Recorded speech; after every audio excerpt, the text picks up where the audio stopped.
32nd Guam Youth Congress is hereby called to order. I now call on Representative Byron Bloss for the prayer. Please stand.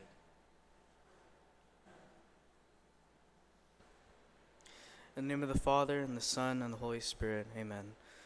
Lord, we thank you for bringing everyone here safely today, and we ask that in our work, that each thought, each word, each deed of mind shall be an act of love divine, and everything that I shall do shall be my God for love of you.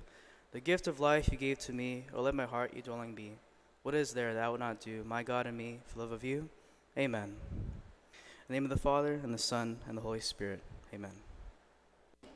Thank you, Representative Bloss. I now call on Representative Isa Valencia for the national anthem.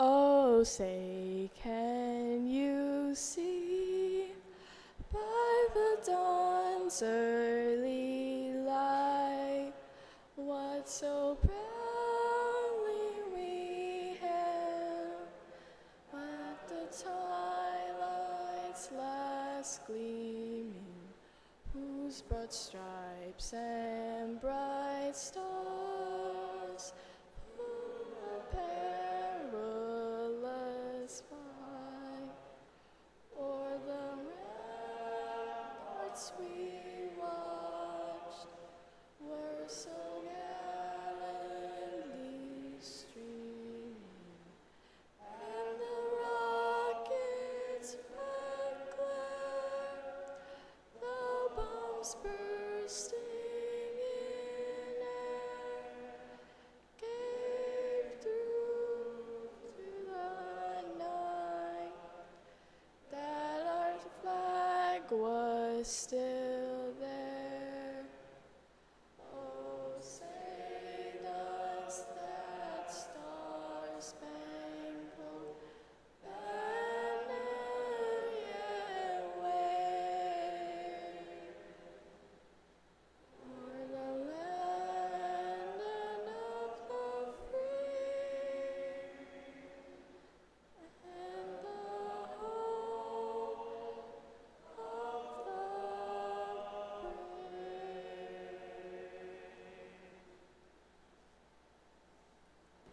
Thank you, Representative Valencia. I now call on Representative Tyron for the Guam hymn. Vanogita moru purita nota kantai matunania itoru iluga para honra para gloria abiba his las en paran para honra para gloria abiba his las en paran utoru I tempu I pas para hita dan ginin hilangin na bendisyon contra piligru na fan sa fuham Zeus protehis langua contra piligru na fan sa fuham Zeus protehis langua. Thank you, Representative Tyron. I now call on Representative Rosario for the recitation of the Inifresi.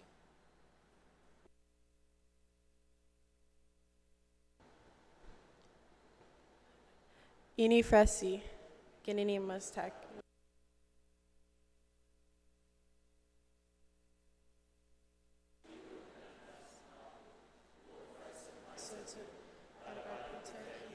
Sangi fendi, ihi nengi, ikotura, ilani waki,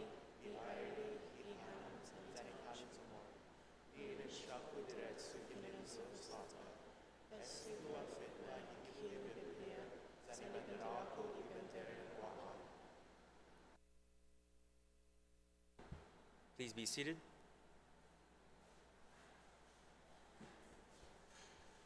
The recording secretary, please do the roll call.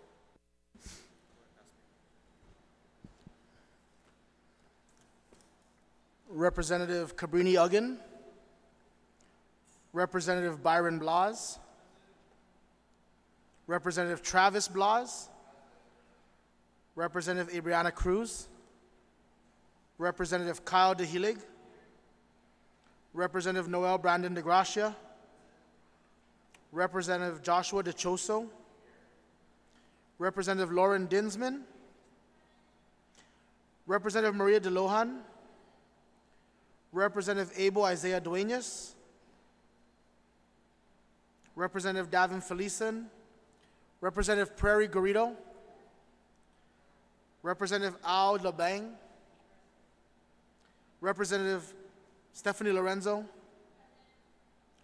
Representative Jewel Maige, Representative Valina Matanani, Representative Janae Pereda, Representative Zachary Pierre Paul, Representative DeMarco Caneni, Representative Tristan Quintanilla, Representative Jacob Richards, Representative Chelsea Roki, Representative Casey Rosario, Representative Elijah Santos, Representative Javen Santos, Representative Vicente Tyron, Representative Kyla Trinidad, Speaker Christian Valencia, Representative Isabel Valencia. Mr. Speaker, there is a quorum. Thank you, Mr. Recording Secretary. We'll now move on to call for the approval of the Legislative Journal. Mr. Floor Leader, you're recognized.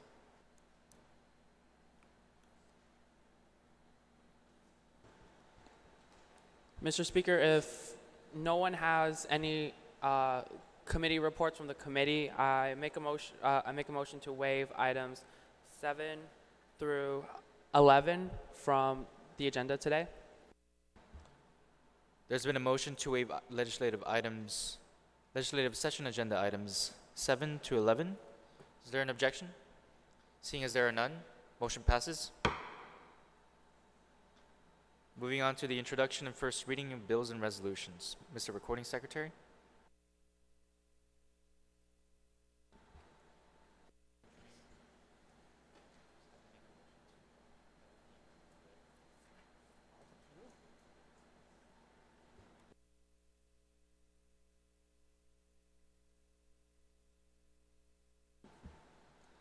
Is there a motion to have all the items on our agenda deemed to have had their first reading?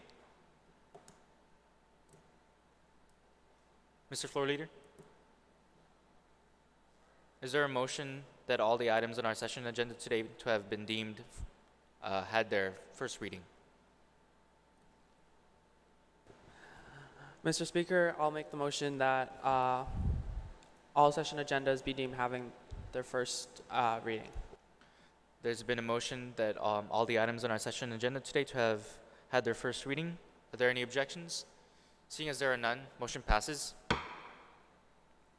Moving on to motions. Are there any motions? Representative Labang, you're recognized.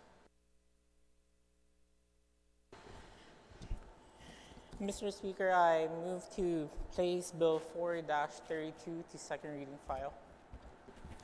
There's been a motion to place Bill number 4-32 on the second reading file. Are there any objections?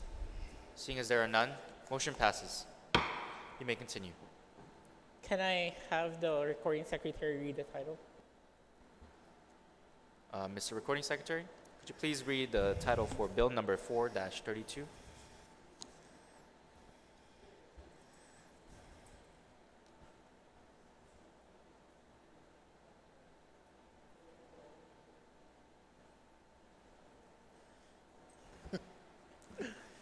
Bill number 4-32, introduced by Representative Al Labang, Representative Kyle DeHilig, and Representative Cabrini Uggan. An act to add a new chapter 54C to Title 10 Guam Code Annotated relative to prohibiting the sale of polystyrene foam containers and serving of prepared foods using polystyrene foam containers. Mr. Speaker and colleagues, last December session, we passed Resolution 3-32, which expresses support of Bill 379-34 COR in the Guam legislature, in the 34th Guam legislature. So, Bill 379-34 COR is exactly the same bill as Bill 4-32. Bill 4-32's intent is to prohibit the sale of expanded polystyrene foam container, or EPS, or styrofoam. Just for the fact and disclosure to everyone, EPS or styrofoam are not biodegradable and expected to decompose in approximately 500 years. Given that it is not biodegradable or recyclable, styrofoam materials usually end up on the landfills. Here on Guam, we only have one landfill, and sometimes styrofoam ends up in the ocean where aquatic life mistakenly consumes styrofoam as their food. Furthermore, Guam has only one landfill, and most food establishments use styrofoam to pack foods. Styrofoam contributes to the rapidly filling our lone landfill on our island. Moreover, manufacturing styrofoam involves the use of hazardous chemicals, fossil fuels, and emission of greenhouse gases in the atmosphere. I can also conclude that manufacturing styrofoam contributes to the essential threat to humanity, which is global warming. 3 million tons of styrofoam is produced in the United States each year alone. We also know that in the previous term, we worked with the Guam legislature to ban plastic bags. Today, I humbly ask everyone to collaborate with the Guam legislature with the ban of styrofoam, and as well to collaborate with the 35th Guam legislature. Furthermore, some counties in the states have banned styrofoam are increasing. These different counties are in New York City, Washington, D.C., Seattle, Miami Beach, Florida, Minneapolis, Los Angeles, and San Francisco. If these jurisdictions can work to ban the use of styrofoam, we can for sure do it. Our economy relies on the beautification of our island. Styrofoam on the street, on the road, and on the beaches does not work in our favor. Additionally, according to the research by Manu Chandra et al. 2016, benzene and styrene compounds used in styrofoam production has been linked with neurological effects and increased risk of cancer, such as leukemia, from prolonged exposure and are harmful to humans. Also, some of you may question what is the alternative to styrofoam. Some sustainable alternative to styrofoam is paper-based food packaging, reusable plastic containers, and compostable food containers. In closing, styrofoam contributes to the rising sea levels and other effects of global warming. Furthermore, it contributes to animal extinction due to animals mistakenly consuming styrofoams. If we ban styrofoam, there are different kinds of alternatives. Banning styrofoam is a step towards protecting and preserving our environment and our natural resources. And it's a step of lessening the effects of global warming. Colleagues, I ask for your support, and let's do this by voting for Bill 4-32. Thank you, Representative Labang. On the main motion, are there any other members who wish to speak? Representative Dahilig, you're recognized. Thank you, Mr. Speaker. Before I begin, could I ask the representatives to refer to the handout side? I need to get off. Louder? Oh, okay. Could I have the representatives refer to the handouts that I passed out earlier? Yeah, thanks guys. Okay.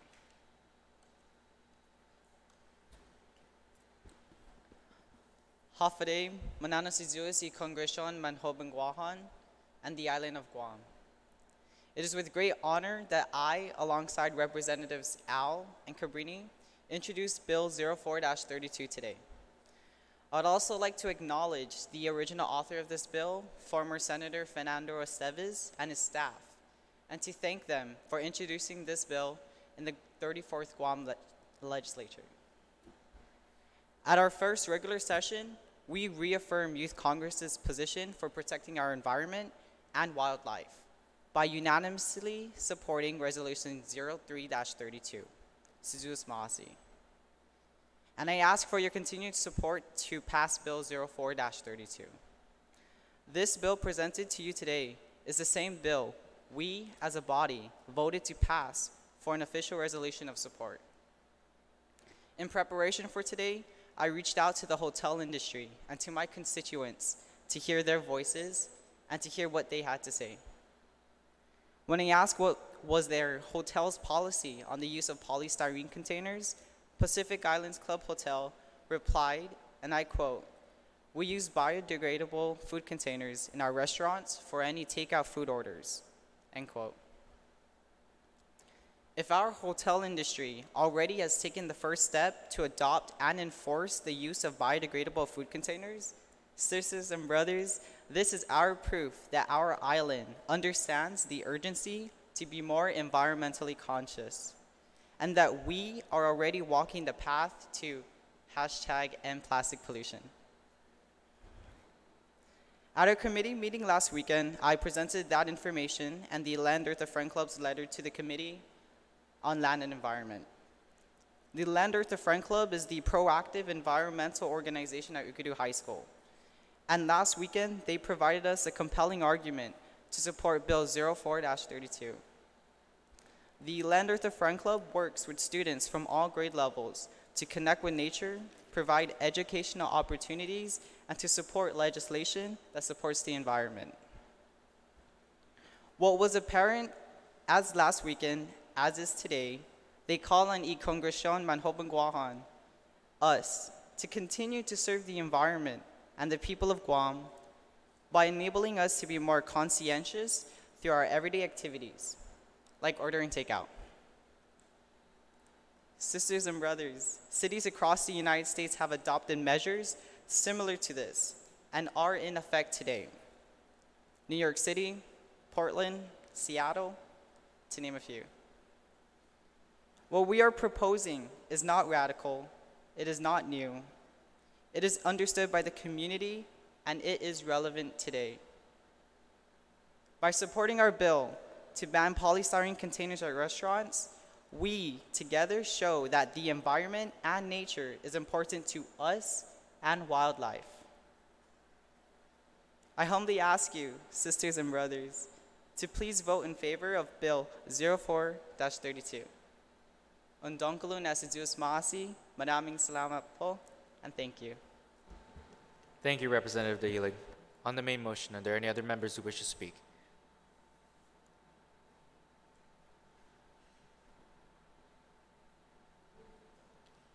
Seeing as there are none, Representative Labang,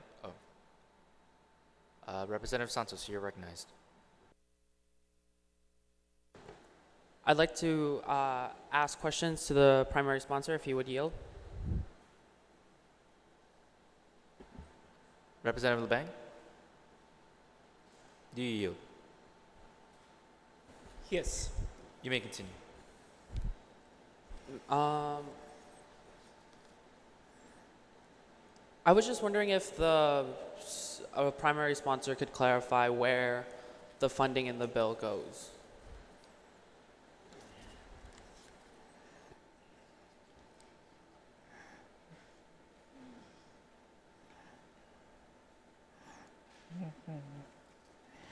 I believe it's the recycling revolving fund. Do you, I guess I'm wondering if there's a justification for, I understand that this bill was not drafted specifically. I know that it's been inspired by other legislation, but I was trying to understand if the speaker or if the sponsor has any rationale for supporting where the funds are going. Is there a question, Representative Santos? Yeah, I'm asking the sponsor the rationale. What is the rationale for where the funds are going? What is the rationale for having the funds go to the recycling revolving fund? Representative LeBang? I think the rationale will be recycling revolving fund is used for recycling efforts on our island, so I think that's where it should be going to. That's why. All right, Mr. Speaker, I have no further question as of yet, and I would like to reserve my time for testimony at a later time. Okay. Thank you, Representative Santos. On the main motion, any other member who wishes to speak? Representative De Gracia, you're recognized.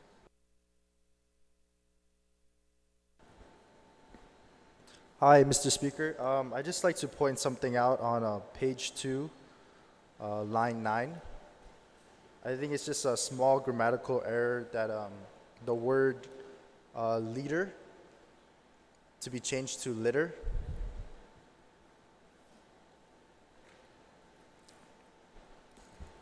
Is that an amendment?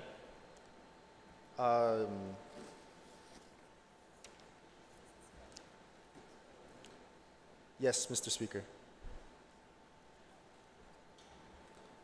Okay, on the amendment, any member who wishes to speak? Are there any objections? Seeing as there are none, amendment passes.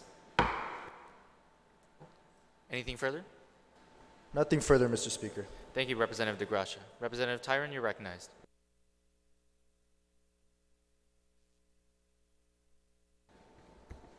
I'd like to propose an amendment. So if Please you state go your to amendment. page 2, line 7, it says, as a result, EPS products are inevitable dumped into landfills. Shouldn't it be inevitably?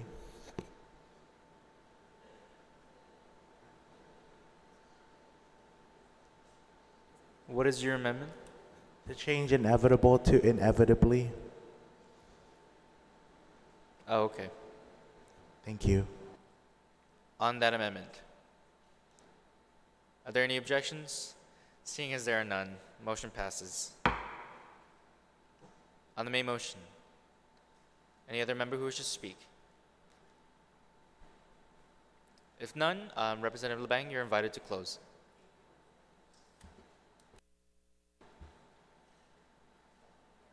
You're invited to close, Representative LeBang.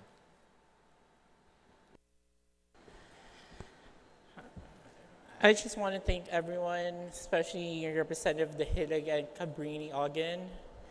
And I hope that everyone support this step towards preserving our environment. Thank you. Thank you, Representative LeBang. And is there a motion?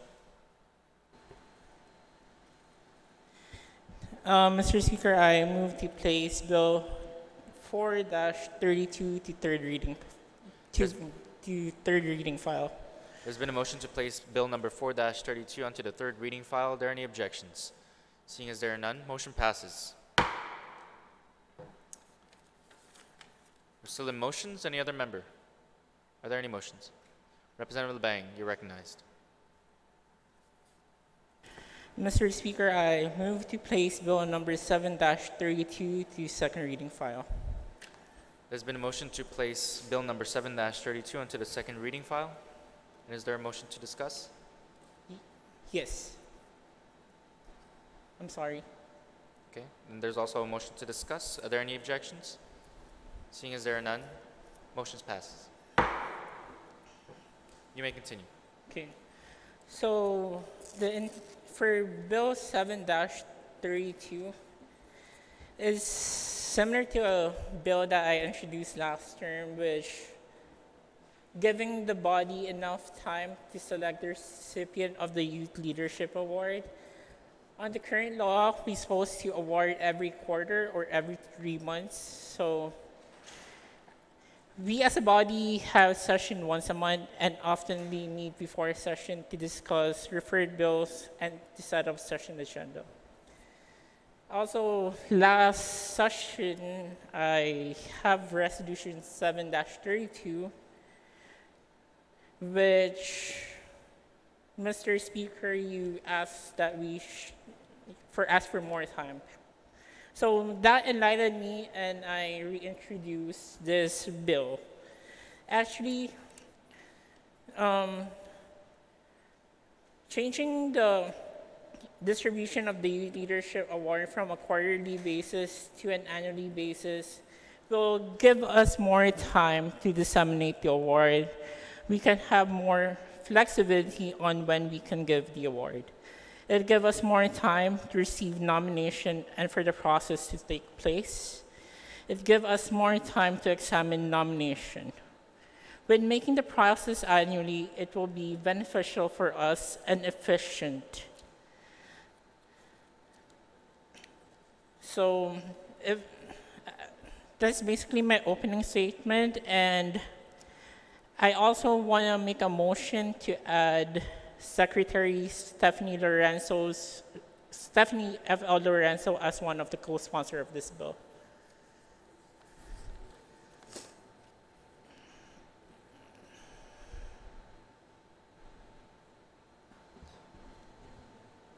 There's been an amendment to add Representative Stephanie Lorenzo's name as co-sponsor. Are there any objections? Seeing as there are none, motion passes. Anything further, Representative LeBang? Okay, on the main motion, are there any other member who wishes to speak? Seeing as there are none,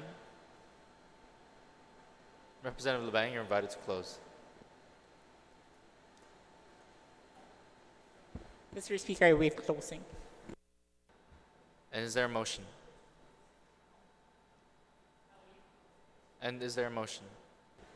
I make a motion to place Bill 7-32 to third reading file. Sorry. There's been a motion to place Bill number 7-32 onto the third reading file. Are there any objections? Seeing as there are none, motion passes. Moving on, Representative Kineni, you're recognized. Mr. Speaker, I make a motion to place Bill 8-32 to the second reading file. There's been a motion to place Bill number 8-32 onto the second reading file. Are there any objections? Seeing as there are none, motion passes. Good morning, Mr. Speaker, and good morning, my fellow representatives. Bill 8-32 was drafted and introduced for a simple purpose: to introduce Election Day as a Government of Guam holiday, requiring the largest employer of the island's population to give people time off to fulfill one of the most overlooked rights as the citizens I feel here on island, the right to vote. The recent data coming from the Guam Election Commission shows that voter turnout is actually trending down, with the 2018 general election being one of the lowest turnouts recorded in Guam general elections history. This bill was part of a 3-series bill introduced by Senator Josan Augustine, but with co-sponsors from both political parties in the 34th Guam legislature. It was made by a recommendation made by the Guam Election Commission, written in their 2016 Election Comparative Analysis Report. In short, the GEC believes that making Election Day a holiday will be beneficial to the island, especially in terms of voter turnout. One of the potential issues I saw when drafting this bill was the cost of the holiday. According to the physical note of Guam Legislature Bill number 163-34, which is the original Guam Legislature bill, the cost analysis for similar holidays such as Independence Day, Liberation Day, and Memorial Day cost the government of Guam approximately $630,000 per holiday. But I would like the body to keep in mind that the governor of Guam at any time may, by executive order a holiday of the government not listed in the Guam Code annotated. On final notes, I hope I'm not alone in thinking that this bill is a small step in improving the efficiency and accessibility to voting, along with the independent candidacy bill. and a few other ideas I have, we can begin to make the process of elections and voting on Guam easier. We as the youth need to lead the change and the charge to make voting more accessible to our population and encourage others who normally do not vote to come out and make their voices heard. Protecting and improving the electoral system on island should be one of our key ideas and focuses, and I look forward to debating the merits and working out any disagreements we may have on this bill. I would like to close my opening statement with a sentiment. People have fought for decades for the right to vote. We should honor their sacrifices. We should honor the sacrifices made by our servicemen and women, and the women who fought to be seen equal, and the minorities that fought to be equal. Let us honor their sacrifices and keep improving the access to voting. Let our generation's struggle be to preserve, protect, and improve the democracy that we will soon be given the keys to. Thank you. Thank you, Representative Kennedy.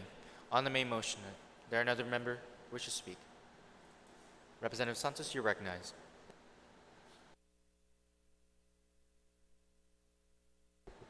I would like to ask a question to the primary sponsor if he would so yield. Representative Kennedy, do you yield? Yes, Mr. Speaker. You may continue. My question is in regards to repealing and reenacting. I was just wondering what was the intent of repealing and reenacting as opposed to amending the bill to include the general election, or amending the law to include the general election as or to add a new subsection. I'm just wondering if there was any sort of technical or legal rationale for that repeal and reenact. The only reason I wrote this bill as a repeal and reenact was one, a holiday needs to be added, and two, there was no language for a female. There's no language for the female governor in this specific section. That's why I chose to just repeal and reenact with two minor changes, which is still the same as amending the law. Thank you. Thank you. With that being said, Bill number 8-32, I see this having a ripple effect into improving voter turnout. As somebody who has worked in both the private sector and the public sector, one of the things that I learned that I was interested in or that I was fascinated to realize, was that a lot of the private sector follows Guam holidays and how they do the business. So this bill is more than just allowing the government workers to have a day off to get the opportunity to vote. This is more encompassing than that, because this bill creates it a holiday. It'll ripple into the private sector, and there will be more voter turnout for this. A lot of us here go to UOG, and we know the struggle of this bill, or we know the struggle of the election not being a holiday. I'm not sure about everybody else here, but during election day, I had to finish all my classes, and I was one of the last people at my polling place within the last hour of the polling site being closed. So I see bill number 8-32 as a great step towards improving the motivation and also the morale when it comes to voting. You know, I personally think that a lot of people feel locked out of the voting system because of how really a lot of the people that have the freedom to go to work, and a lot of people who have the freedom to come out and vote, are people who are higher up on the pay scale and have more freedoms in terms of being able to call leave and being able to take a lunch or a day out to go vote. But having it as a holiday is a good step to making voting more inclusive, especially for a lot of us youth who may have work or school, and that affects their ability to come out and vote. So I support this bill, and I hope that the rest of the body does as well. Thank you, Mr. Speaker. Thank you, Representative Santos. On the main motion, Representative Tyron, you're recognized. I have a question for the sponsor of the bill, if he would yield. Representative Kennedy, do you yield? Yes, Mr. Speaker. You may continue, Representative Tyron. So I just want to express my support for this bill, but I was also wondering if there's like a policy that stands within the workplace that their employees have a certain amount of hours allotted to go and vote.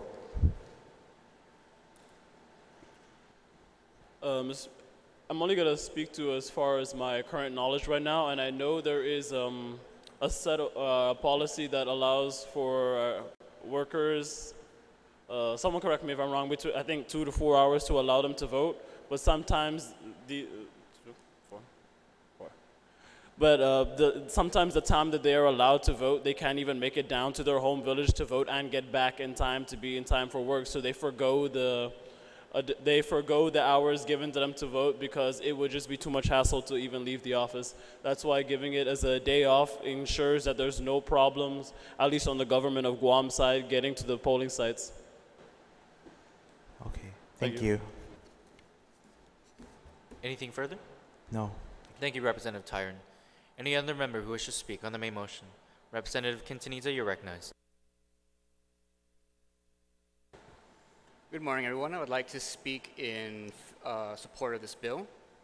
For full transparency, I volunteered for several campaigns during the 2018 election at polling sites.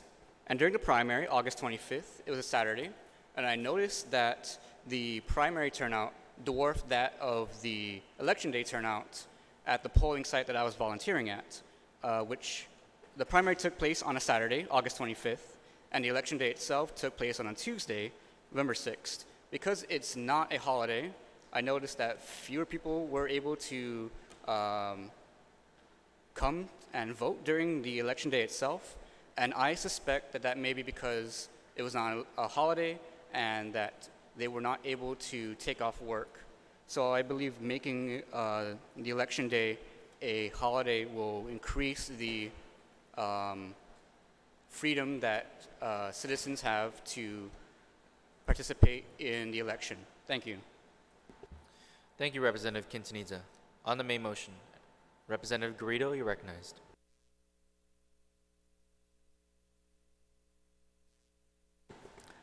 Thank you, Mr. Speaker. I would like to pose a question to the sponsor of this bill, if you would yield. Representative Kennedy, do you yield? Yes, Mr. Speaker. You may continue. Okay. I was just wondering what exactly would be the fiscal cost to the government of Guam for enacting this bill and making Election Day a holiday. Representative Kennedy? Sorry, can you repeat your question one more time? What is the fiscal cost for the government of Guam for enacting this bill? Okay.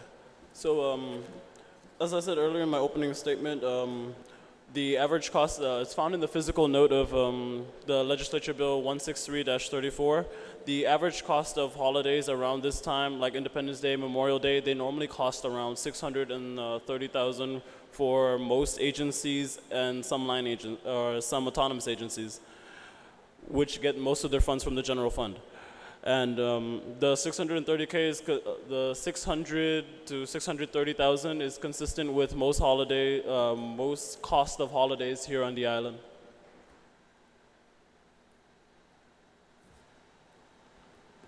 Representative Garrido? Just to clarify, 630,000 per agency, Mr. Speaker? No, 630,000 for the whole government of Guam. Okay, thank you. Representative Lorenzo, you're recognized.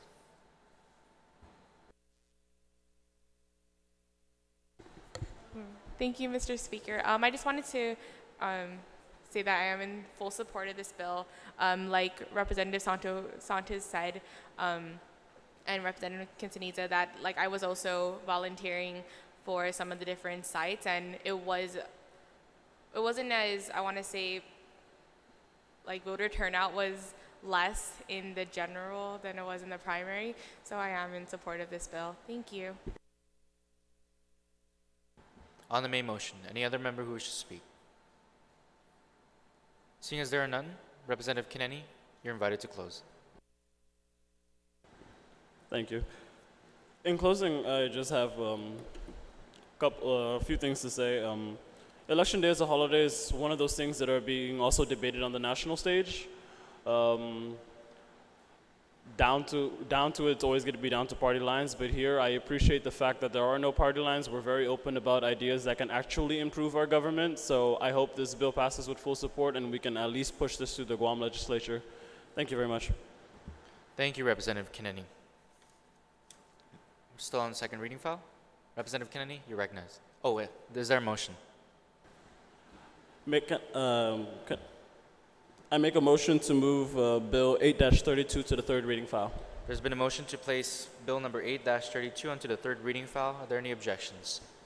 Seeing as there are none, motion passes. Mr. Speaker, I also make a motion to recess for 5 minutes. There's been a motion to recess. Are there any objections? Seeing as there are none, motion passes. We are in recess.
We're back in session. We're in the second reading file. Are there any motions? Representative Kennedy, you're recognized. Mr. Speaker, I make a motion to place Bill number 9-32 into the second reading file. There's been a motion to place Bill number 9-32 onto the second reading file. Are there any objections? If none, motion passes. Thank you, Mr. Speaker. Election reform is an issue that should be solved proactively and not reactively. As a Guam Youth Congress representative, I believe we have the ability to see a little bit further into the future and see sensible solutions, sometimes even before our counterparts in the Guam legislature. Bill number 9-32 is being introduced to address a deficiency I saw in Guam's election laws, the lack of an independent designation for legislature candidates. The Committee on Taxation and General Government Operations unanimously passed this bill out of committee with no amendments, leaving me to believe that it can be fully supported here today on the floor. I realize that election laws are not as exciting or as prolific as environmental or education laws, but these are the processes we must protect as future civic and private sector leaders of this island.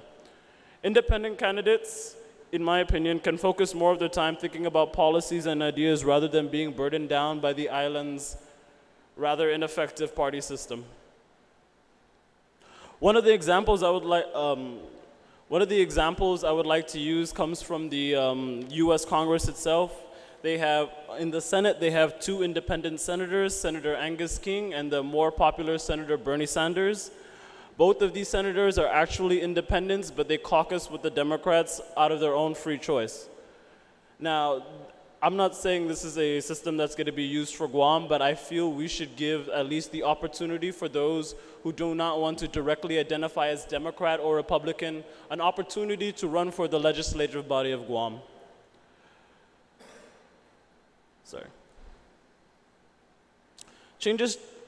One of the issues that came up in committee was how would the legislature affect the changes. So my response to that is changes to the legislature, I'm sure, can be handled by the legislature as the problem arises.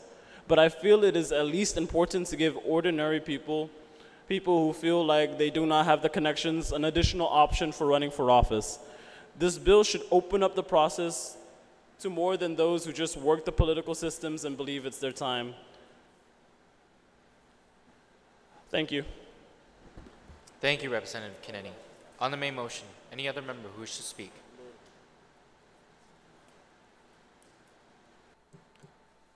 Seeing as there are none, Representative Garrido, you're recognized.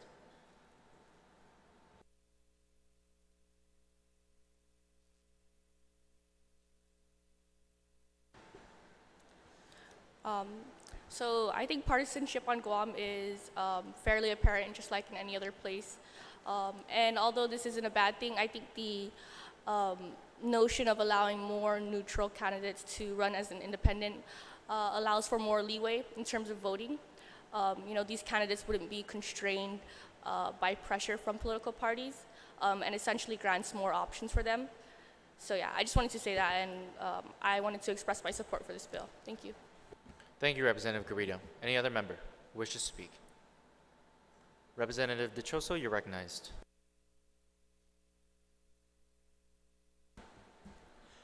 Thank you, Mr. Speaker. I would like to express my support for the bill. The reason being, I believe that the two-party system that we have, where we have to choose between the Democrats and Republicans, I believe that it is a chokehold on the American public, having to choose between two ideologies when in this vast and diverse country, and more particularly here on Guam, we have a variety of different values. And I believe that is something that this bill would highlight and give people the choice to choose something other than the choices that they are given. Something that I've heard in opposition to the possibility or the choice of a third party is the idea that something that I've heard coming from both parties, and I've heard it here on Guam and also in the mainland, is that a vote for a third party is a vote for the opposition. And this is obviously just a ploy trying to get people to vote for their side. I stand against this because I believe it is fundamentally un-American to say that you have to choose between these two ideologies when there is a variety in this beautiful country that we live in. So I support this bill, and I hope that I'm preaching to the choir when I say that the American people and the people of Guam deserve more of a choice when they're voting for their representatives. Thank you. Thank you, Representative Dichoso. Representative Labang, you're recognized. I have some concerns if the author would yield. Questions? Yes. Representative Kennedy, you're recognized. Or do you yield? Sorry. Yes, Mr. Speaker. Representative Labang, you may continue. Okay, so with having an independent designation for legislature, my question is, why are we limiting it only for the legislature and not for other positions as well? Representative Kennedy? The reason I limited to just legislature candidates because they are the only ones who do not have a sufficient system for bringing in an independent candidate. Governor, lieutenant governor, delegates, they all get this nice write-in option which doesn't even specify which party. But when it comes to the legislature, there's a write-in for either Republican or Democrat, but there's no way to separate themselves from the party even as a write-in candidate. That's why this bill is specifically for the Guam legislature. Okay, so I have another follow-up question. Okay, because I'm looking at the sample ballot from the 2018 election, and for the governor and lieutenant governor, as well as for the delegates, there's no designation where you can write in for independence as well, or for independence at all.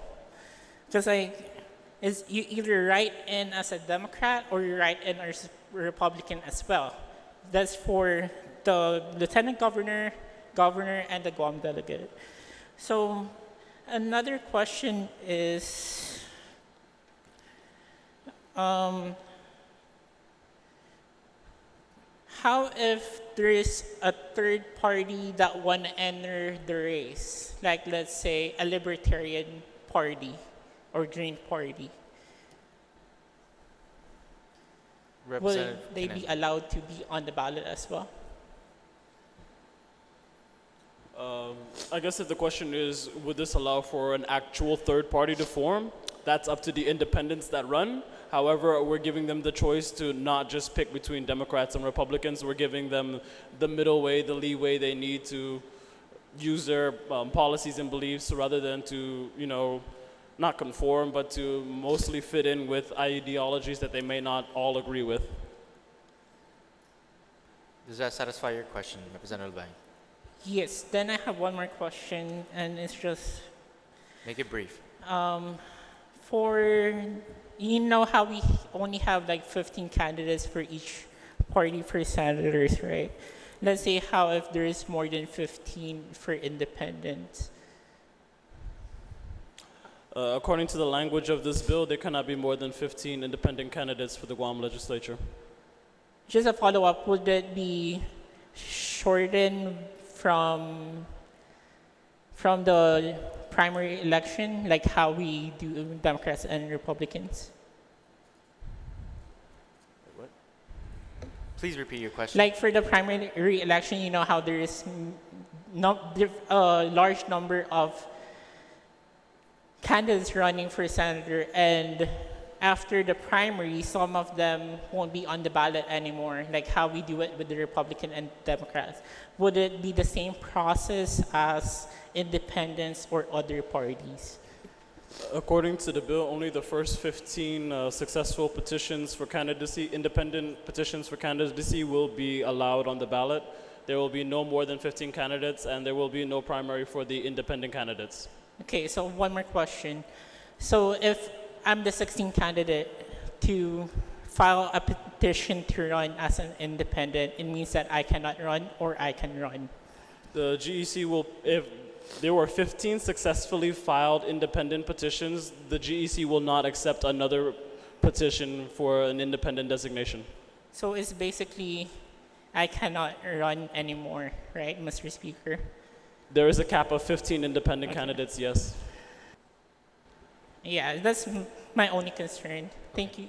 If I may continue. You may continue. Okay. Thank you, Representative Kennedy. So I guess I'm in oppose for that, only that section where we can only have 15 independents to run.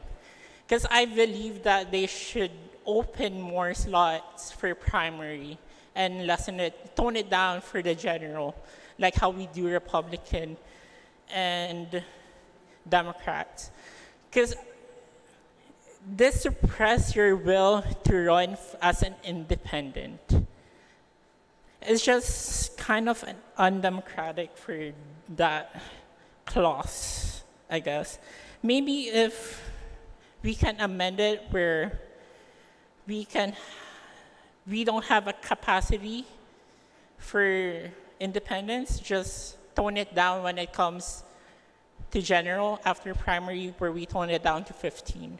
I think that's going to be the best way. As the bill stands, I stand in opposition, but I support the idea of the bill. Is there an amendment that you want to introduce? If there is going to be other representative, you guys can go first, and I will reserve my time for amendment. Okay. On the main motion, Representative Blas, you're recognized. Thank you, Mr. Speaker. Can I just pose a question to Representative LeBang? Representative LeBang, do you yield? Yes. Okay, thank you. I just want to clarify the amendment you're requesting from the floor.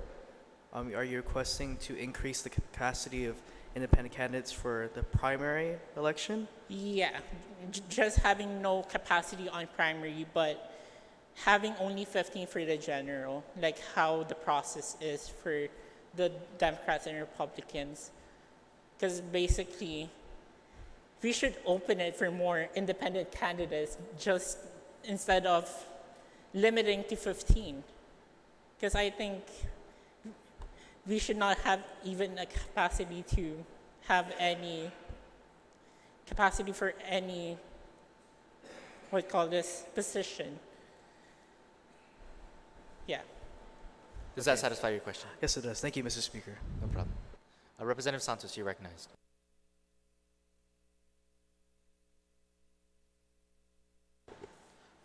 Thank you, Mr. Speaker.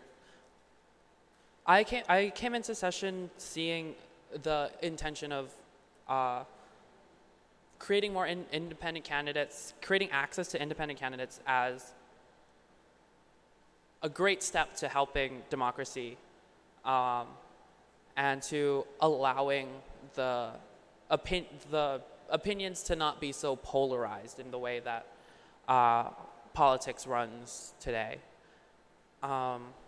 But this bill in particular, creating the independent candidacy system in this, in the manner that the bill specifies, creates like really odd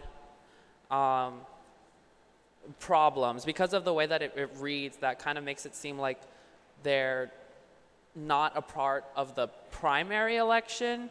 I'm not really sure about how this bill is supposed to be read, but the way that the bill reads as a first come, first served basis and independent candidates being capped at 15, and I don't know, I feel like this bill needs more to clarify where independent candidates fall in the election process, because the way the bill just doesn't read clearly, and I'm worried that the way that the bill is written could open up loopholes for people to bypass the democratic process that's already set up in law that allows us to pick the candidates that are best, to allow people to co-opt this independent designation to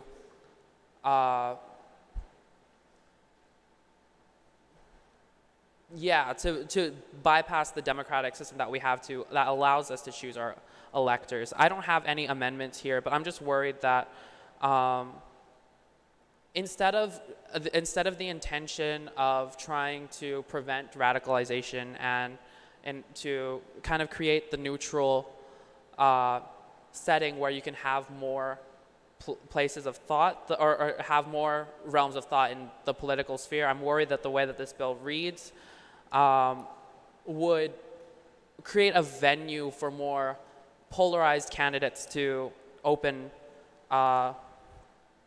to use this as a way to bypass the current election system. I'm all in favor of supporting independent designations, but if we were to do it, I think that the bill needs to read a little bit more so that the independent designees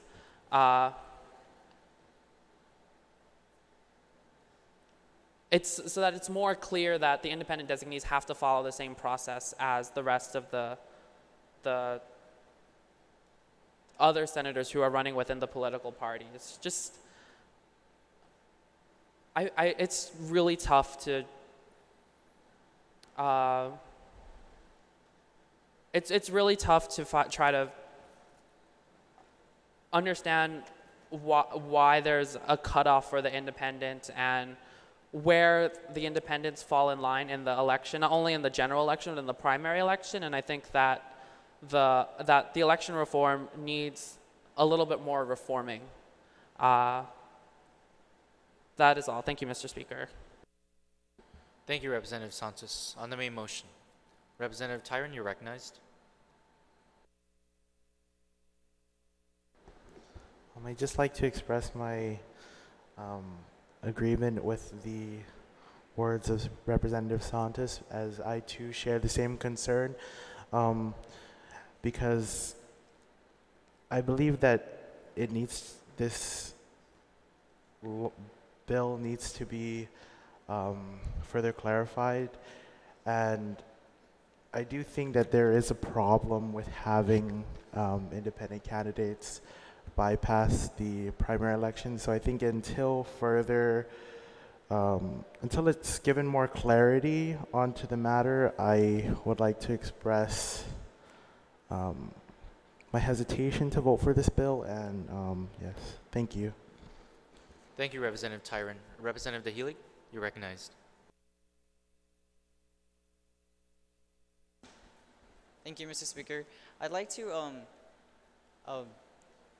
actually have the same sentiments as a Speaker Javen and Al, because or could I pose a question to Representative Kennedy? Representative Kennedy, do you yield? Yes, Mr. Speaker. Representative DeHelig, you may continue. Thank you. So just to clarify, the independents do not go through a primary election, right? According to the wording of this act right now, no, they do not. Okay, thank you. So my issue is that, let's say since the cap is at 15, and we have 16 Republicans, 16 Democrats, and the independent slot. So if you, or based on my knowledge, if you're a Republican and you think that you would not be able to get a slot within the Republican section, to solidify your spot in the general election, like, you could just switch over. So it just like defeats the purpose of having like the primary election, and I believe that it would create unfairness in the election process. Thank you. Thank you, Representative DeHelig. Any other member who wishes to speak on the main motion?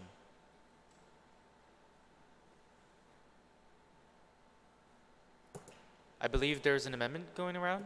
We'll We'll go into recess.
back in session.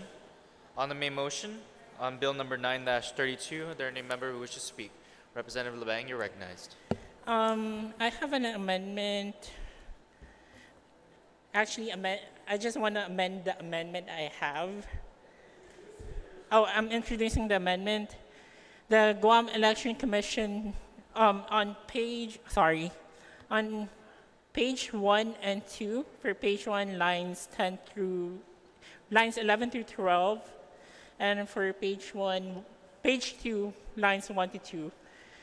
So, for page 1, primary election period, to delete the following: the Guam Election Commission shall not ratify more than 15 nominating petition papers, and all other required documents for candidacy under independent designation, and no more than 15 independent candidates on the following page. So to delete that, and to put: the Guam Election Commission shall accept and ratify independent candidates' petitions for general election.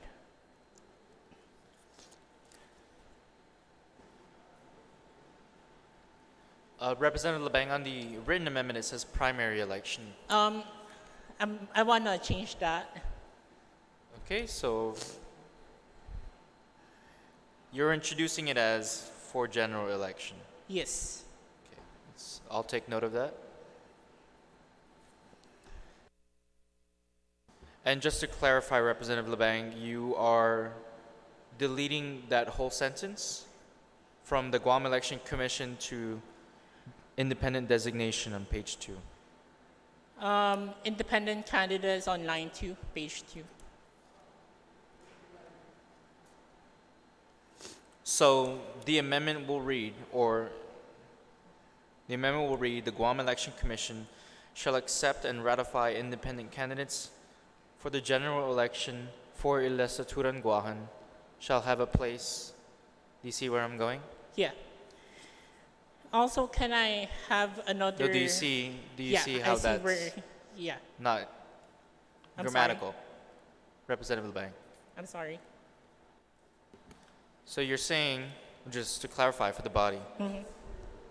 Okay. Okay. Your amendment reads to amend lines 10 to 11 on page 1, that whole sentence, right? To say the Guam Election Commission shall accept and ratify independent candidates for the general election for Ilestuturan Guahan. Yes. Shall have a place. Then It's not grammatical, Representative Labang. okay. Let me add an amendment to the amendment. Petitions. Ratify. Petition. Okay, so on the amendment, the Guam. We're in recess. Okay.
We're back in session. Representative LeBang, you're recognized.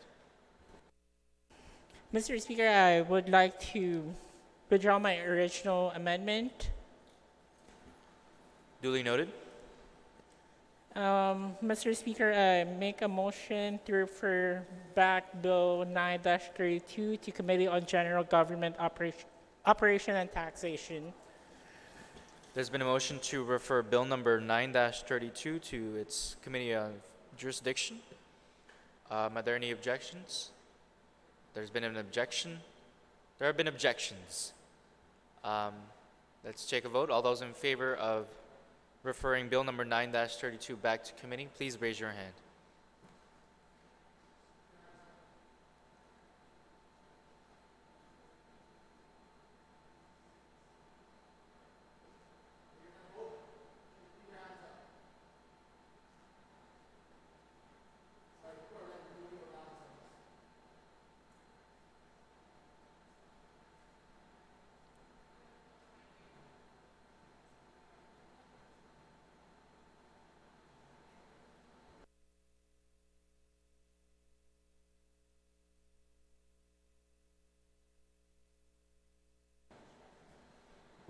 Motion passes.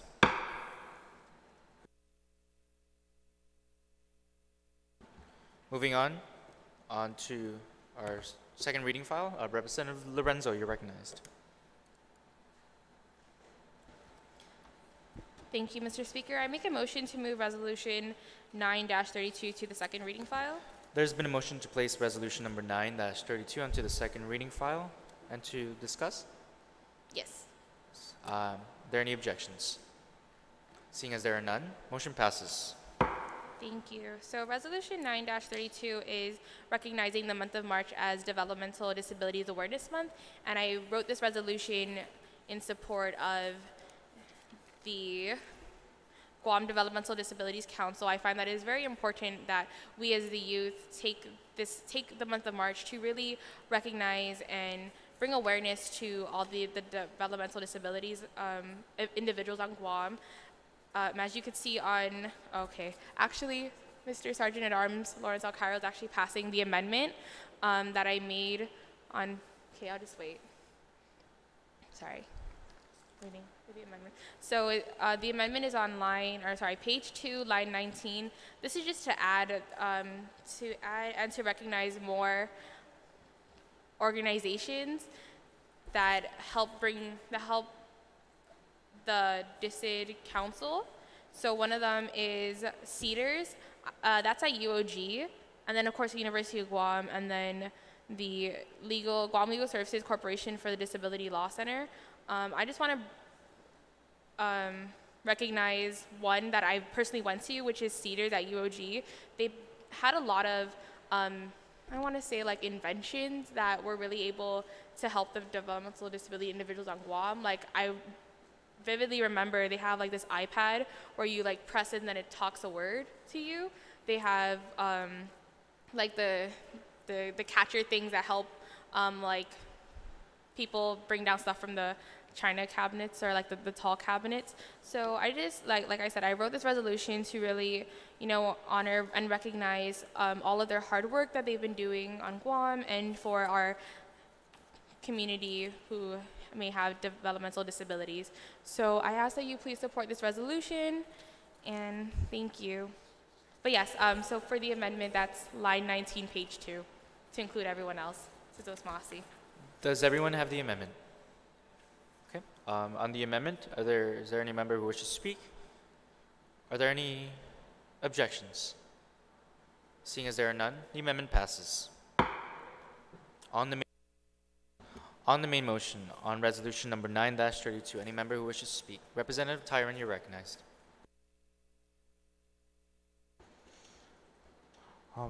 I would like to express my immense and full support for the recognition of the month of March as Developmental Disabilities Awareness Month. And these people who are faced with disabilities are testaments of determination and perseverance. They are our friends, family, colleagues, and classmates who face each day with new challenges but overcome them. And I think it's important that we recognize them as well as the organizations that actually help them, such as Representative Lorenzo mentioned earlier, like Cedars, who take part in acknowledging and supporting these individuals who face developmental disabilities. And so with that being said, once again, I show my full support for this, for the recognition of March. Thank you. Thank you, Representative Tyron. On the main motion, any other member who wishes to speak? Seeing as there are none, oh, Representative Santos, you're recognized.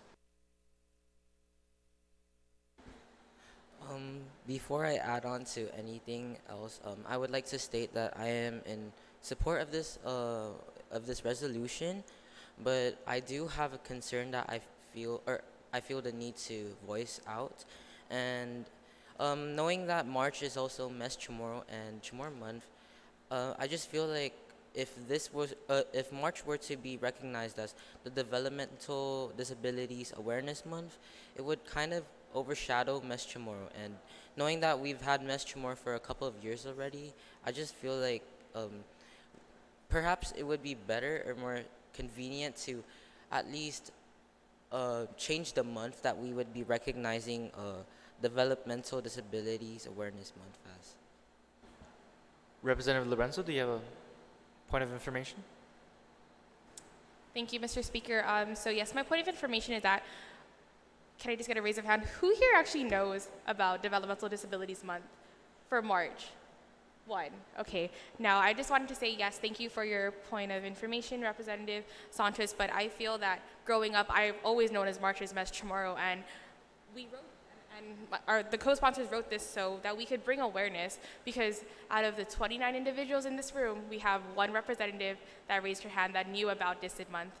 So thank you for that point of inquiry, or for that point of information, but personally, there are like so many Representative Lorenzo, events. what is your point of information? You're trying to clarify?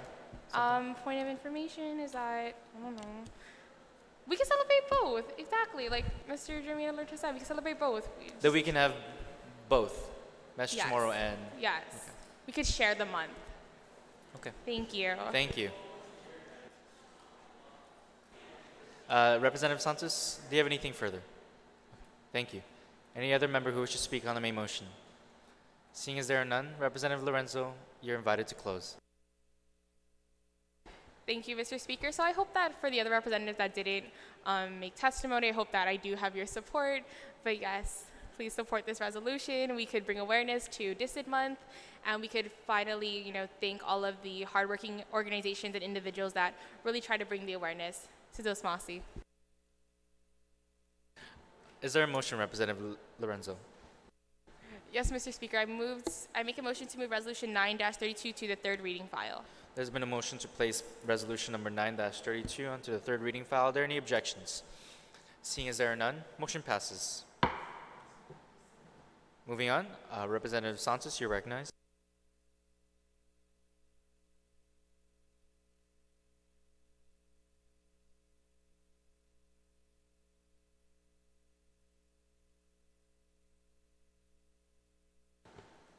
Mr. Speaker, I make a motion to place resolution number 10-32 to the third reading file, or to the second reading file for discussion. There's been a motion to place resolution number 10-32 onto the second reading file and to discuss. Are there any objections? Seeing as there are none, motion passes. Thank you, Mr. Speaker. This resolution is seen as, from my perspective, to allow Youth Congress to take part in the festivities that happen during Mes Chamorro. Mes Chamorro allows us to recognize the heritage of the people who have come before us, and in authoring this resolution and to introducing this resolution to the body, I hope that the body would understand that. I hope the body would understand that Mes Chamorro is an important partaking of Guam, and that culturally as a community it would benefit from the youth perspective of understanding the culture, because a lot of the youth in Guam, and especially a lot of Chamorro people, may not have the same type of connection to the culture that that those of the older generation have. And I feel that through this resolution hopes to give hope to the older generation that there is people in the younger generation who are still passionate about Chamorro culture, and by recognizing all of the festivities and all the people who put in their hard work and effort to make Mes Chamorro happen, and I feel that warrants resolution to honor not only the culture of our people, but to discuss how, from the youth perspective, we see it as valuable as well. So, thank you, Mr. Speaker. Thank you, Representative Santos. Any other member who wishes to speak on the main motion? Representative Tyron, you're recognized. I'd just like to show my support for this resolution, because although I am well aware that the Chamorro culture, language, and heritage should be celebrated, all the time, it's important that we acknowledge March is the month where we can have festivities and share from those descendants and or even those who aren't descendants who call Guam home, the culture of the indigenous people of the Marianas. And so I think it's important that while our language, our culture, and our heritage faces struggles at this time, that we still remember our core values in or for Chamorros and just being on Guam. And so I just like to express my full support for this celebration of our indigenous language, culture, heritage, and values. Thank you. Thank you, Representative Tyron. Any other member who wishes to speak on the main motion? Seeing as there are none, Representative Santos, you're invited to close.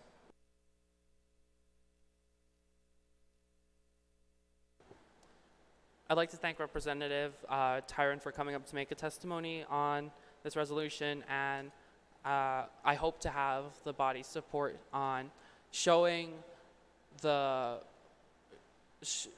people of Guam, and especially showing our Manamku, that we as youth have respect for our culture, and we want to recognize the hard work that it takes to plan Mes Chamorro, and in no way, shape, or form does Mes Chamorro have to be the only celebration that we have in March, but Mes Chamorro is still important nonetheless. And with that being said, Mr. Speaker, I would like to make a motion to place Resolution 10-32 in third reading file for voting. There's been a motion to place resolution number 10-32 into the third reading file. Are there any objections? Seeing as there are none, motion passes. We've exhausted all the items in our second reading file. Let's move on to the second roll call. Recording Secretary, can you please?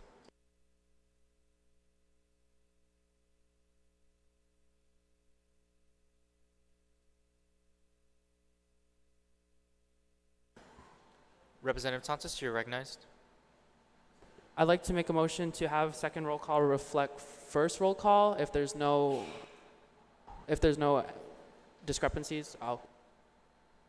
Representative LeBang. Just a point of information, two representatives just left. Okay, I would like to withdraw my motion, but I would like to make a motion that, I'm sorry, who was the representative? Representative Isabel Valencia and Representative Casey Rosario. Representatives Isa Valencia and Representatives Casey Rosario. I would like to make a motion that those members be excused.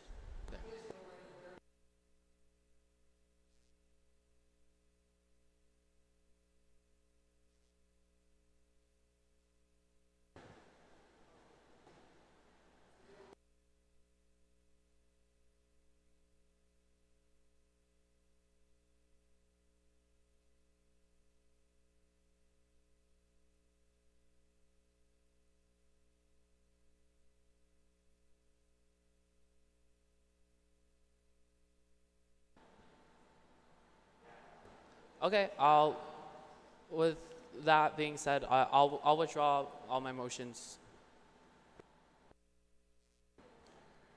Representative Blas?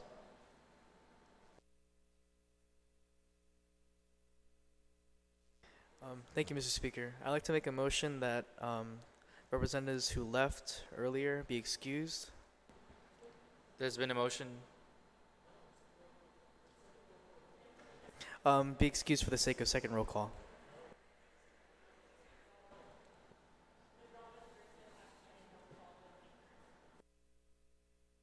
Mr. Speaker, I'd like to make a motion to withdraw first roll call. Okay. Oh, okay. Sorry. Mr. Speaker, I'd like to take a motion that second roll call reflect first roll call. Okay, there's been a motion that the second roll call reflect first roll call. Are there any objections? Seeing as there are none, motion passes. Any other motions?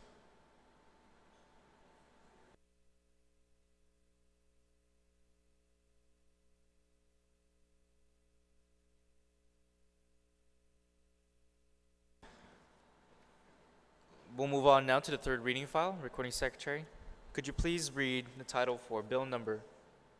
Representative Labang, you're recognized. Mr. Speaker, I make a motion to waive engrossment of all bills and resolution in the third reading file.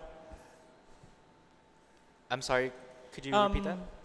I make a motion to waive engrossment of all bills and resolution in the third reading file. There's been a motion to waive engrossment for all items on our third reading file. Are there any objections? Seeing as there are none, motion passes. Recording Secretary, could you please read the title for bill number 7-32?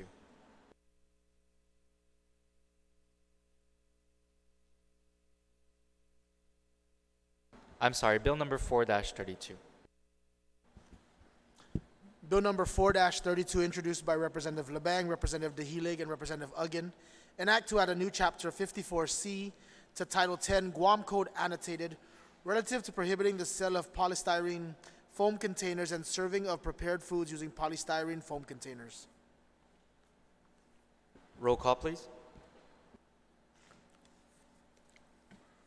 Representative Ugin, Representative Blas. Representative Blas, aye. Oh, I'm sorry, Representative Byron Blas, I'm sorry. Representative Travis Blas. Representative Travis Blas, aye.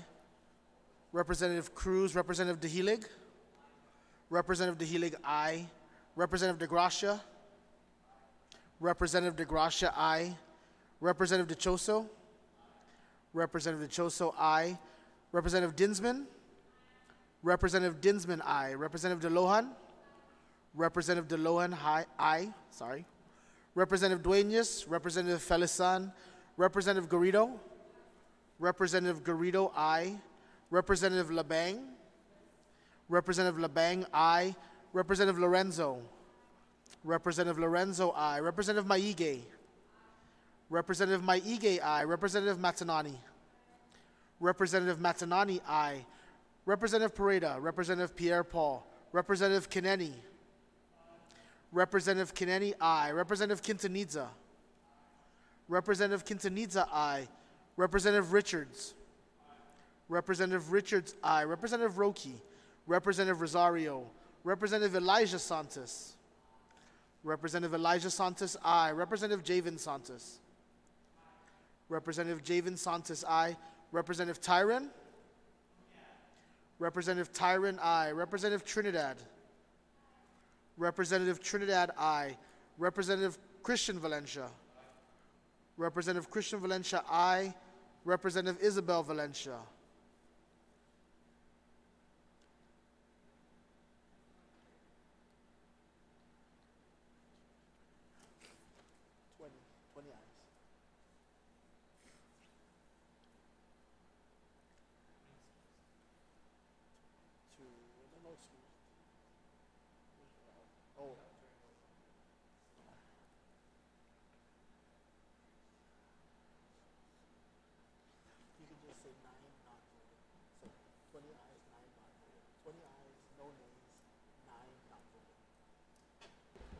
Bill number 4-32 received 20 ayes, 0 nays, and 9 non-voting. Bill number 4-32 hereby passes. Moving on to bill number 7-32. Recording secretary, could you please read the title? Bill number 7-32, as amended by the Committee on Education and Youth Affairs and further amended on the floor. Introduced by Representative LeBang and Representative Lorenzo. An act to amend sections 7111 and 7112 of Chapter 7, Title 2, Guam Code Annotated relative to the Excellence in Youth Leadership Award. Roll call, please. Representative Uggan, Representative Byron Blas. Representative Byron Blas, aye. Representative Travis Blas. Representative Travis Blas, aye. Representative Cruz. Representative DeHelig. Representative DeHelig, aye. Representative DeGracia. Representative DeGracia, aye.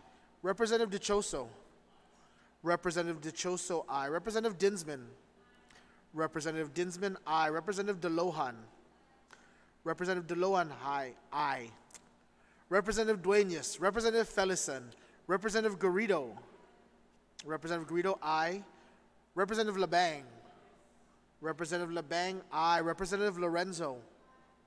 Representative Lorenzo, aye. Representative Maige.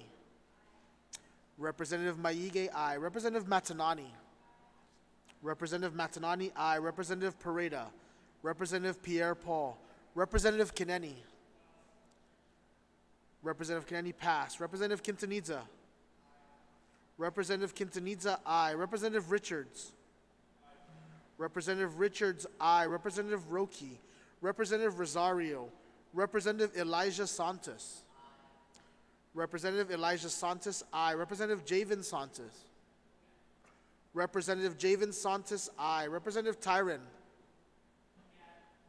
Representative Tyron, aye. Representative Trinidad. Representative Trinidad, aye. Representative Christian Valencia. Representative Christian Valencia, aye. Representative Isabel Valencia. Representative Kineni. Representative Kineni, pass. Representative Kineni. Representative Kineni, nay. 21 ayes, 1 nay. 21? I'm sorry. 19 ayes, 20 nay. No, 1 nay. Yeah. You know how to do the math. Do the math. And Bill number 7-32 received 19 ayes, 1 nay, and 9 non-voting. Bill number 7-32 hereby passes. Moving on to bill number 8-32. Recording secretary, please read the title.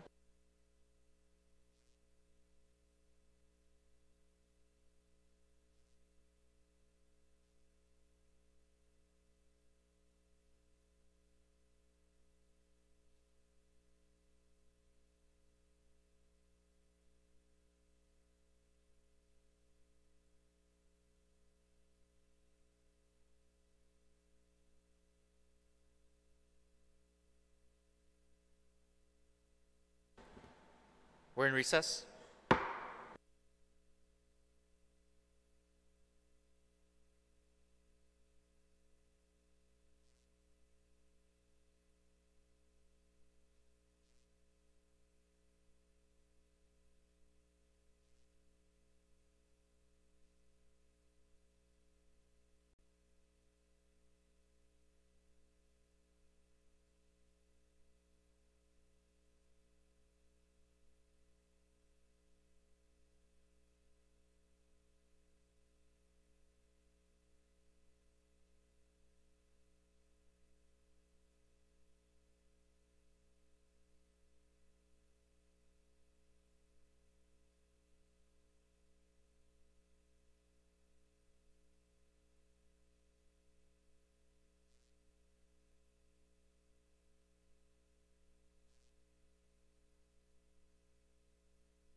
We're back in session. Recording Secretary, please read the title for Bill number 8-32. Bill number 8-32, introduced by Representative Kennedy.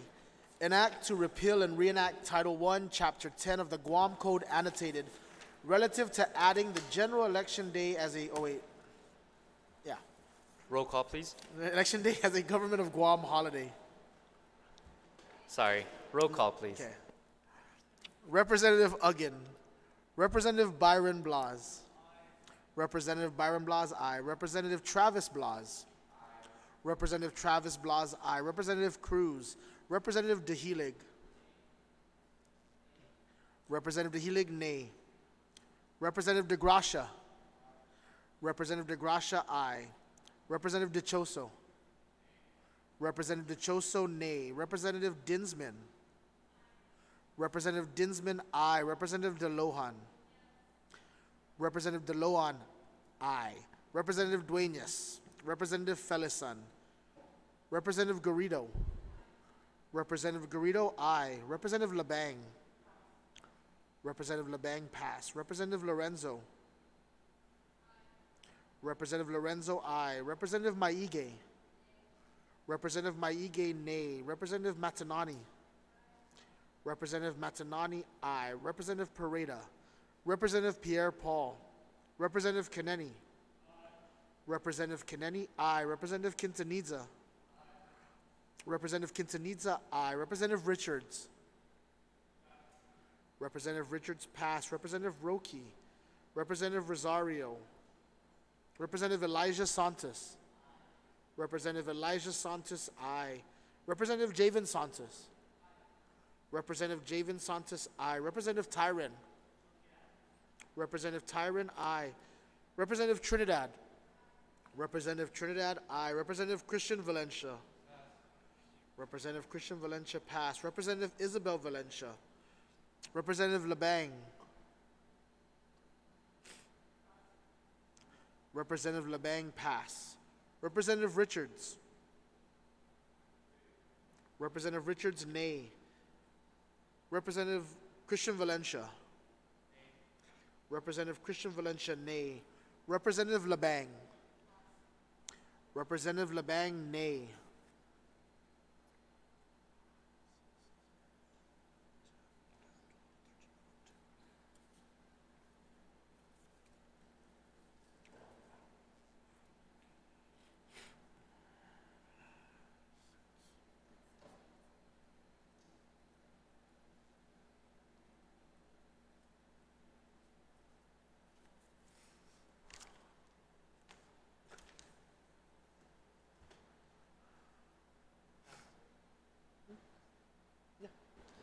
Bill number 8-32 received 14 ayes, 6 nays, and 9 non-voting. Bill number 8-32 hereby passes. It will still pass. I think 14 is there. No, that's Moving on to resolution number 9-32. Representative Lorenzo, you're recognized. Thank you, Mr. Speaker. Mr. Speaker, I make a motion for Resolution 9-32 and Resolution 10-32 to be voted by a show of hands according to our standing rules, section 10.01.02, page 29. There's been a motion that we vote by a show of hands for resolutions 9-32 and 10-32. Are there any objections? Seeing as there are none, motion passes. Thank you. On resolution number 9-32, Recording Secretary, please read the title.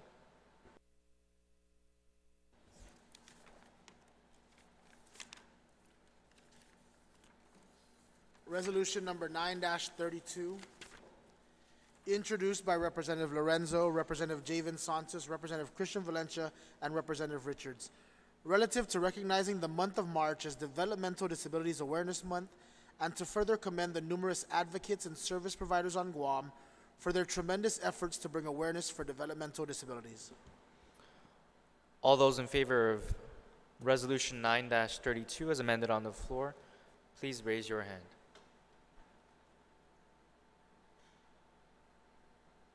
Resolution number 9-32 received unanimous votes and hereby passes. Moving on to resolution number 10-32, Recording Secretary, please read the title. Resolution number 10-32, introduced by Representative Javen Santos, Representative Quintanilla, and Representative Lorenzo, relative to recognizing the month of March as Mes Tsamoru, to observing Celebracion Guput Tsamoru, and to further commending the Department of Education, the Department of Tsamoru Affairs, the Guam Council on the Arts and Humanities Agency, the Guam Community College, the University of Guam, the Guam State Historic Preservation Office, the Guam Preservation Trust, and all of Guam's cultural organization and community for their collaborative efforts to ensure the preservation and perpetuation of the Tsamoru language, culture, and heritage. All those in favor of resolution number 10-32, please indicate by raising your hand. Resolution number 10-32 hereby received unanimous votes and hereby passes. We've exhausted all the items in our voting file, and we'll now move on to brief extension of remarks. Representative Santos, you're recognized. I just wanted to make a statement on Bill 4-32 because we kind of breezed through it, and I felt like I felt that I wanted to add more testimony to it. I just wanted to say that I hope that Bill number 4-32 is just the first part of a wave of green policies that come up with new solutions to try to deal with climate change and in the environment. And I see Bill 4. I thank all my colleagues who voted in favor of Bill 4-32 because I'm hoping that Bill 4-32 can inspire the legislature to take this issue back up again. And especially now that it's coming from the youth, I think that that's something that we need to recognize has a lot of power. And in talking about styrofoam, styrofoam is one of the few plastics that, or styrofoam is one of the few plastics that if anybody knows about the Guardians of the Reef, that's one of the lessons that we teach, that styrofoam never decays, it never goes away. All the styrofoam that we have created in the world is still in the world, and it's in our sewers, and it's in our landfills, and it's in our oceans, and stopping the use of this disposable plastics is not only going to save waste, but it'll also help the environment. So I just wanted to make a statement on Bill 4-32. Thank you. Thank you, Representative Santos. Any other member who wishes to speak? Representative Byron Blas, you recognized.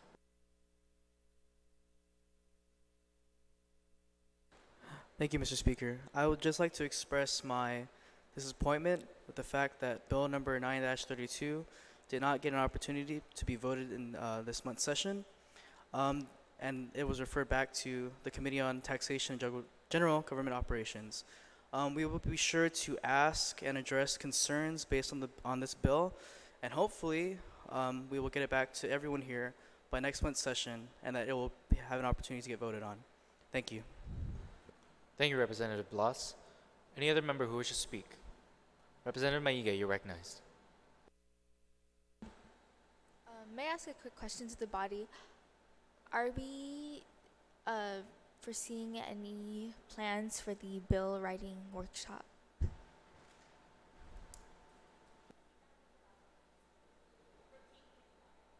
Okay. I have a question for the body. Do we foresee any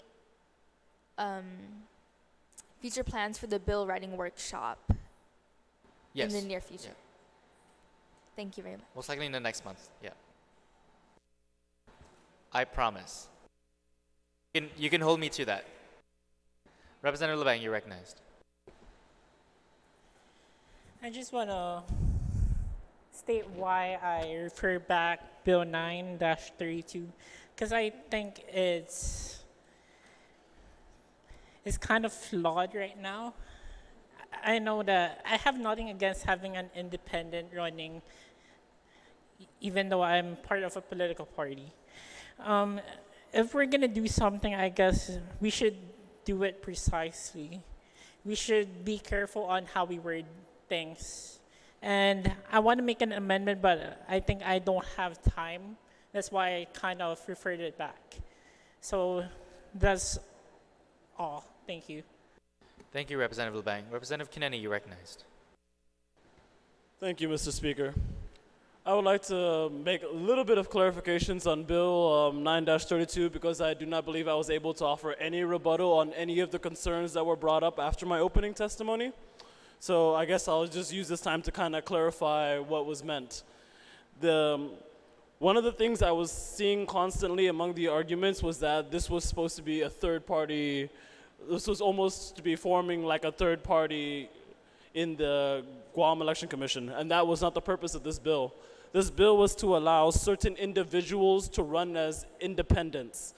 And for those who thought that switching over to independent may be easier for them, keep in mind that you were supposed to file 60 days before the primary election. It doesn't give you time to switch off from the Republican to the independent side after you lose the primary. The other concerns were, I guess, the number 15 being flat. I would like to emphasize that after the primary elections, both the Democratic and the Republican side have only 15 candidates in the general elections. That's why the number was placed at 15 for the independents also. A primary for independent candidates I felt was not necessary, as they are not even a party. They all don't have the same ideas. How are you going to have a primary with people who don't even believe in the same things? We can't hold them to the same standard that we hold our political parties to and expect them to be independent. Other than that, I saw actually no problem with Bill 9-32. I was actually going to make an amendment for it, but it was referred back to committee before I had a chance to explain, so I guess that's it for my remarks. Thank you, Representative Kennedy. Any other member who wishes to speak? Seeing as there are none, we're moving on to announcements. Representative Tyron, you're recognized.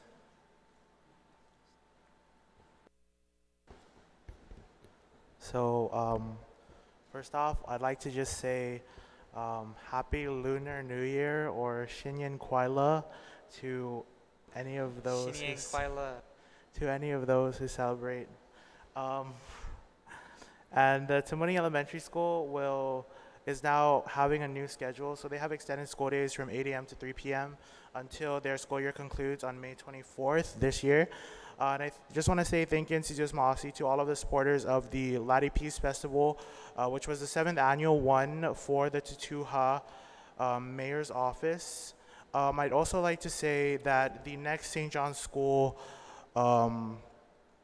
roadside cleanup will be held on February 24th, 8 a.m. Please bring a hat and water if you want to participate. And it's open to any and all students who are interested in keeping Guam clean. And then in addition, the St. John's School International Baccalaureate music classes will be having their music night, which is like a mini concert at the St. John's the Divine Church near our campus. That will be from 6 to 7:30 on Thursday and Friday, February 21st and 22nd. So it's going to be pretty fun. There's going to be violinists, vocalists, celloists, and yes, thank you. Thank you, Representative Tyron. Representative Blas, you're recognized.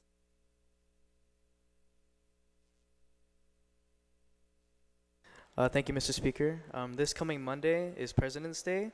However, the Father Duenas Memorial High School will be holding an open house in the morning and a portion of the afternoon.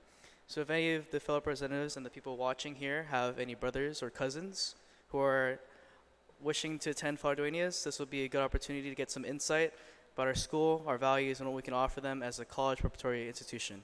Thank you. Thank you, Representative Blas. Representative Lorenzo, you're recognized.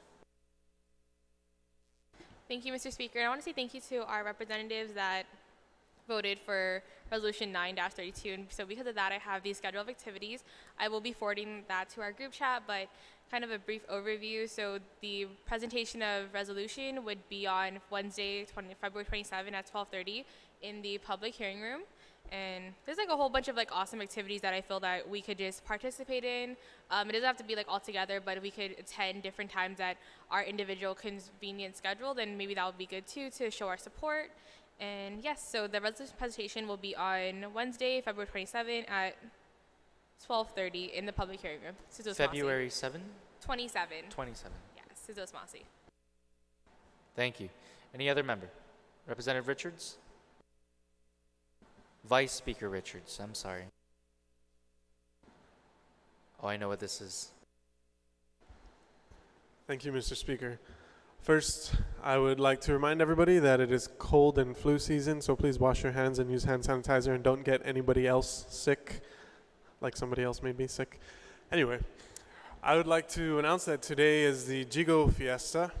If you would like to come and join us. Unfortunately, we won't be serving food after the procession, but if you'd like to come join us and pray and join us to process around the village, you're more than welcome to. Thank you. Thank you, Vice Speaker Richards. Representative Dinsman, you're recognized.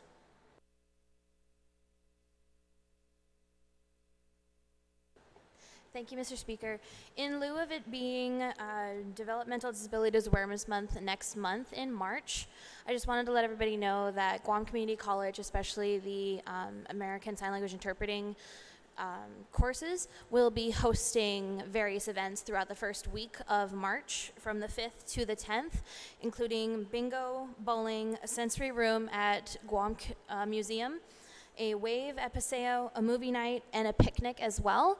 I will be more than happy to post these events on our group chat so that everyone will be able to attend. Thank you. Thank you so much. Any other member who wishes to speak? Any announcements? Representative LeBang, I was waiting for you. I just want to announce that UOG has recently opened its civil engineering program, and I think there's going to be like a forum, not a forum, I mean like a work, like open house for it. And another thing is UOG will have its 51st Charter Day on March 12th, 2019. That's next month. It's from 8 a.m. to 5 p.m. Thank you. For all these announcements, please post them on our group chat so that we may, get them. Also, please stay back after session. We're going to be taking our official GYC portraits for the website in the conference room inside. Also, tomorrow, I was approached, in the past few days, I was approached by the 101.9 FM KTKB station in Deredo.